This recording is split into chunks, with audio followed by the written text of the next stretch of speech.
Start करते हैं। पहला क्वेश्चन है, हाल ही में विश्व विकलांग दिवस कब मनाया गया है? तो अभी 3 दिसंबर को विश्व विकलांग दिवस मनाया गया है। इसे विकलांग लोगों के लिए अंतर्राष्ट्रीय दिवस के नाम से भी जाना जाता है। तो ये 3 दिसंबर को मनाया जाता है। तो इस क्वेश्चन का बे ऑप्शन सही है। अच्छा, ये मनाया क्यों जाता है? तो विकलांग व्यक्तियों को समझने, उनको स्वीकार करने और समाज में उनको सम्मान देने के लिए हर साल 3 दिसंबर को ये विश्व विकलांग दिवस या विकलांग लोगों के लिए अंतर्राष्ट्रीय दिवस मनाया जाता है। अच्छा, अभी 1 दिसंबर को विश्व एड्स डे मनाया गया था, यानी कि विश्व एड्स दिवस ये 1 दिसंबर को मनाया गया और इस बार इसकी थीम क्या थी? Late communities lead. 2 दिसंबर को विश्व कंप्यूटर साक्षरता दिवस मनाया गया और 2 दिसंबर को ही राष्ट्रीय प्रदूषण नियंत्रण दिवस मनाया गया। तो दिसंबर में अब तक इतने इंपॉर्टेंट डे मनाए गए, ये आपको याद रखने हैं। अच्छा, आज की इस वीडियो का हम टारगेट रखते हैं 40 या लाइक का। तो अगर ये वीडियो आपको अच्छा लगता है, हेल्पफुल लगता है, तब आप इस वीडियो को लाइक और शेयर जरूर किया करो। और मैं आपको भी बोलता हूँ, डेली मॉर्निंग में उठकर सबसे पहले अपने लिए एक टारगेट फिक्स करो, चाहे छोटा सा ही टारगेट फिक्स करो, लेकिन डेली मॉर्निंग में उठकर सबसे पहले अपने लिए एक टारगेट फिक्स करो और फिर अपना पूरा दिन उस टारगेट को अचीव करने में लगा दो।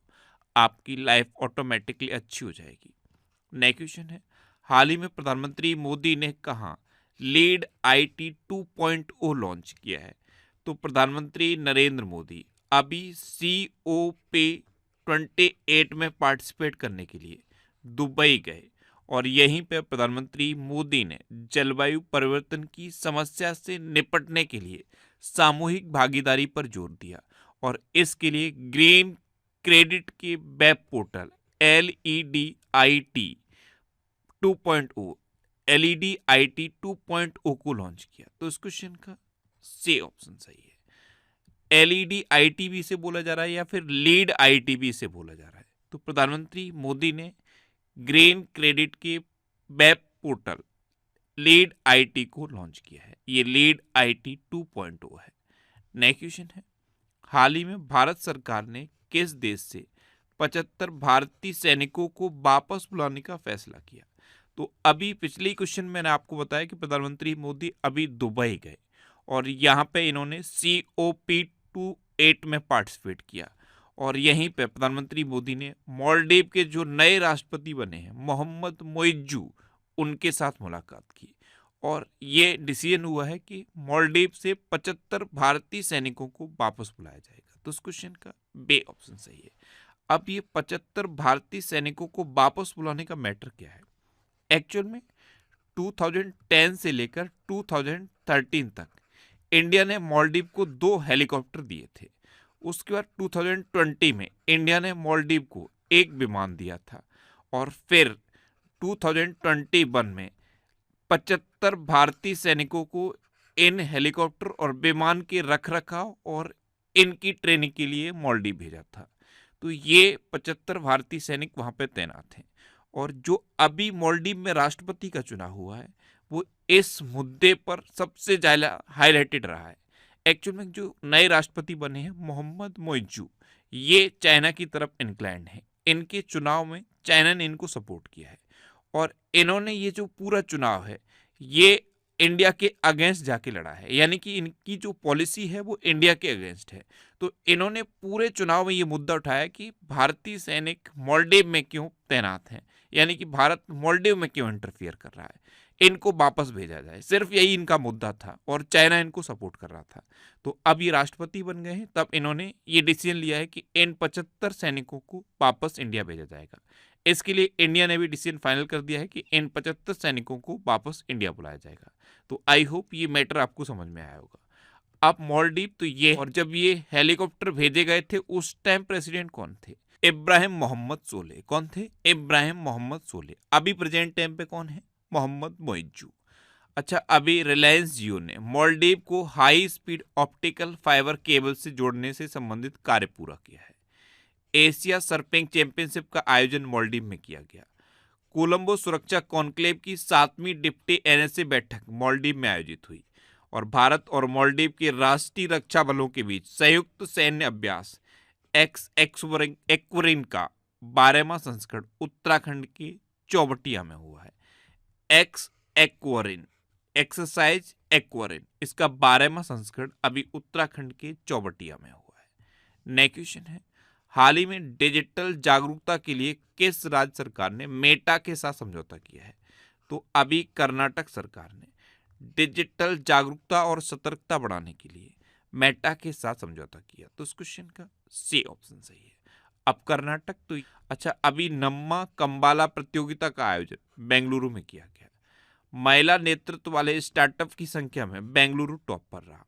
न्यू लिटरेचर फेस्टिवल 2023 का आयोजन बेंगलुरु में हुआ। भारत के पहले भूमिगत ट्रांसफार्मर का उद्घाटन बेंगलुरु में किया गया। कर्नाटक सरकार ने गृह लक्ष्मी योजना शुरू की। कर्नाटक सरकार नेशनल एजुकेशन पॉलिसी 2020 को खत्म करके नई शिक्षा नीति बनाएगी। और भारत के पहले 3D प्रिंटेड डाकघर का उद्घाटन बेंगलुरु में हुआ है। अच्छा, कर्नाटक में बांदीपुर, अंसी, नगरहोल, बनरकट्टा और कुद्रेमुखा नेशनल पार्क हैं। ये कर्नाटक के इम्पोर्टेंट नेशनल पार्क हैं। कर्नाटक के 2 डांस फेमस हैं, यक्षगढ़ और डोलू कुनीता। नेक्स्ट क्वेश्चन है, हाल ही में सेना की 71वीं इंटर सर्विस गोल्फ चैंपियनशिप कहाँ संपन्न हुई है? तो सेना की 71वीं इंटर सर्विस गोल्फ चैंपियनशिप ये अभी जयपुर में संपन्न हुई। तो इस क्वेश्चन का बे ऑप्शन सही है। नेक्स्ट क्वेश्चन है, हाल ही में किस देश की टीवी निर्माता और एमी अवार्ड विजेता मार्टी क्राफ्ट का निधन हुआ? तो मार्टी क्राफ्ट ये कनाडा के टीवी निर्माता और एमी अवार्ड विजेता थे। अभी इनका निधन हो गया। तो इस क्वेश्चन का ए ऑप्शन सही है। अब कनाडा, अच्छा, भारत ने कनाडा के साथ ए वीजा सेवाएं फिर से शुरू कर दी हैं। कनाडा ने इटली को 2.0 से हराकर विली जीन किंग कप खिताब जीता है। कनाडा की डेनियल मैकगाहे अंतर्राष्ट्रीय क्रिकेट खेलने वाली पहली ट्रांसजेंडर बनी। और अब फिर से आईसीसी ने अंतर्राष्ट्रीय क्रिकेट में ट्रांसजेंडर के खेलने पर प्रतिबंध लगा दिया है। अच्छा, कनाडा ने वैश्विक पर्यावरण सुविधा की 7वीं असेंबली की मेजबानी की है। नेक्स्ट क्वेश्चन है, हाल ही में वार्षिक पुस्तक मेला पुस्तकायन का शुभारंभ कहाँ हुआ? तो ये एक वार्षिक पुस्तक मेला है, इसका नाम इस बार है पुस्तकायन। इसका शुभारंभ नई दिल्ली में हुआ। तो इस क्वेश्चन का सी ऑप्शन सही है। अच्छा, बहुत सारे स्टूडेंट मैसेज कर रहे हैं कि सर ये जो वीडियो है ये पहले मॉर्निंग में 4 बजे अपलोड हो जाता था, लेकिन कुछ टाइम से ये वीडियो लेट अपलोड होता है। इसका सिर्फ और सिर्फ एक रीज़न है कि मुझे अभी थोड़ा सा हेल्थ इशू था, इसलिए ये वीडियो लेट अपलोड हो रहा था। अब मेरी ये कोशिश है और मैं आपको 99.99% बोलता हूँ कि ये अब सुबह 4 बजे अपलोड होगा। 99.99% ये मॉर्निंग में 4 बजे अपलोड होगा और आप जब उठेंगे सो के तब ये वीडियो आपको मिल जाएगा। ये आपकी हैबिट थी कि आप मॉर्निंग में उठते इस वीडियो को देखते थे। तो बहुत सारे स्टूडेंट के लगातार मैसेज आ रहे हैं कि सर प्लीज़ इसे टाइम से अपलोड करिए। तो अब से मेरी कोशिश रहेगी ये मॉर्निंग में ये 4 बजे वीडियो अपलोड हो जाए और जब आप मॉर्निंग में बिस्तर से उठें तो सबसे पहले आपको ये वीडियो मिले। क्योंकि मॉर्निंग में अगर आपने करंट अफेयर्स देखने की ये हैबिट बना ली और बिस्तर छोड़ने से पहले अगर आपने ये वीडियो आप डेली देखते रहे तो किसी भी कॉम्पिटिटिव एग्जाम में आपका करंट अफेयर्स का एक सिंगल क्वेश्चन गलत नहीं हो सकता। और सबसे बड़ी बात है कि पूरे दुनिया में, पूरे देश में क्या चल रहा है और competitive exam point of view से क्या इंपॉर्टेंट है ये आपको पता रहेगा और आप एक तरह से अपडेट रहेंगे। तो इस वीडियो को मॉर्निंग में उठते ही देखने की हैबिट आप बना लो। आपका कभी करंट अफेयर्स का कोई क्वेश्चन गलत नहीं होगा। आप अगर किसी डिबेट में पार्टिसिपेट कर रहे हैं तब भी आप करंट अफेयर्स में किसी से बेट नहीं हो सकते। तो इसको हैबिट में बनाइए। अब से वीडियो मॉर्निंग में 4 बजे ही अपलोड होगा। नेक्स्ट क्वेश्चन है, हाल ही में सूचना के आदान प्रदान के लिए आरबीआई ने किसके साथ समझौता किया है? तो अभी सूचना के आदान प्रदान के लिए आरबीआई ने बैंक ऑफ इंग्लैंड के साथ समझौता किया। तो इस क्वेश्चन का बे ऑप्शन सही है। अब आरबीआई यानी कि रिजर्व बैंक ऑफ इंडिया, इसकी स्थापना कब हुई? 1 अप्रैल 1935 को। इसका हेडक्वार्टर कहाँ पे है? मुंबई में। और आरबीआई के प्रेजेंट टाइम पे गवर्नर कौन है? शक्तिकांत दास। अच्छा, शक्तिकांत दास आरबीआई के कौन से नंबर के गवर्नर हैं? तो ये आरबीआई के 25वें नंबर के गवर्नर हैं। अच्छा, एक और स्टूडेंट को प्रॉब्लम आ रही है। कल मैंने जब कमेंट्स पढ़े हैं ना तो ये चीज़ें सामने आई हैं कि सर हमको नोटिफिकेशन नहीं मिलता। तो एक बार आप चेक कर लो, आपने इस चैनल को सब्सक्राइब करके बराबर में जो बेल आइकन है उस पर प्रेस किया है या नहीं किया। और अगर आपने प्रेस किया है तो आपको इसका नोटिफिकेशन डेफिनेटली मिलेगा। इसके अलावा मैंने ये व्हाट्सएप चैनल भी लॉन्च कर दिया है, यहाँ पे भी वीडियो पोस्ट कर देता हूँ जिसका नोटिफिकेशन स्टूडेंट को मिल जाता है। इस व्हाट्सएप चैनल का लिंक नीचे डिस्क्रिप्शन में दिया हुआ है, उस लिंक पर क्लिक करके आप व्हाट्सएप चैनल भी ज्वाइन कर लो, क्योंकि व्हाट्सएप तो आप चलाते ही होगे। तो इस चैनल को आप ज्वाइन करो व्हाट्सएप पे, जिससे कि और भी जो अपडेट है वो आपको मिलते रहे। इसका लिंक मैं कमेंट बॉक्स में पिन कर दूंगा, तो पहले कमेंट में भी इसका लिंक मिल जाएगा। इस व्हाट्सएप चैनल को भी आप ज्वाइन कर लीजिए, जिससे कि सारे अपडेट आपको सबसे पहले मिलते रहे। नेक्स्ट क्वेश्चन है, हाल ही में इसरो के किस वैज्ञानिक को फ्रांस के सेवेलियर पुरस्कार से सम्मानित किया गया? तो इसरो की वैज्ञानिक हैं वे.आर. ललितंबिका, इनको अभी फ्रांस के सेवेलियर पुरस्कार से सम्मानित किया गया। तो इस क्वेश्चन का सी ऑप्शन सही है, ये हैं वे.आर. ललितंबिका और इनको अभी फ्रांस के सेवेलियर पुरस्कार से सम्मानित किया गया है। अब इसरो यानी कि इंडियन स्पेस रिसर्च ऑर्गेनाइजेशन, इसकी स्थापना कब हुई? 1969 में। इसका हेडक्वार्टर कहाँ पे है? बेंगलुरु में। और इसरो के प्रेजेंट टाइम पे चेयरमैन कौन है? एस सोमनाथ। कौन है? एस सोमनाथ। अच्छा, अभी विस्थापित बच्चों को शिक्षित करने के लिए अब्दुल्लाही मिरे ने यूएन नॉनसेंस पुरस्कार जीता है। सत्यजीत रे लाइफ टाइम अचीवमेंट अवार्ड से माइकल डगलस को सम्मानित किया गया। शिक्षा के लिए वाइस पुरस्कार सफीना हुसैन ने जीता और 2023 का बुकर पुरस्कार पॉल लिंच को दिया गया। नेक्स्ट क्वेश्चन है, हाल ही में वर्जिन अटलांटिक ने कितने प्रतिशत हरित ईंधन का उपयोग करके उड़ान के साथ इतिहास रचा है? तो दुनिया की पहली ट्रांस अटलांटिक उड़ान वर्जिन अटलांटिक ने 100% ग्रीन एनर्जी के साथ पूरी की है। 100% हरित ईंधन के साथ इसको पूरा किया गया है। तो इस क्वेश्चन का बे ऑप्शन सही है। नेक्स्ट क्वेश्चन है, हाल ही में किसने विकलांग बच्चों पर नजर रखने के लिए नया प्रोटोकॉल लॉन्च किया है? तो जो आंगनवाड़ी केंद्र है ना, उन आंगनवाड़ी केंद्रों में विकलांग बच्चों पर नजर रखने के लिए केंद्रीय महिला एवं बाल विकास मंत्री स्मृति ईरानी ने एक नया प्रोटोकॉल लॉन्च किया है। तो इस क्वेश्चन का सी ऑप्शन सही है।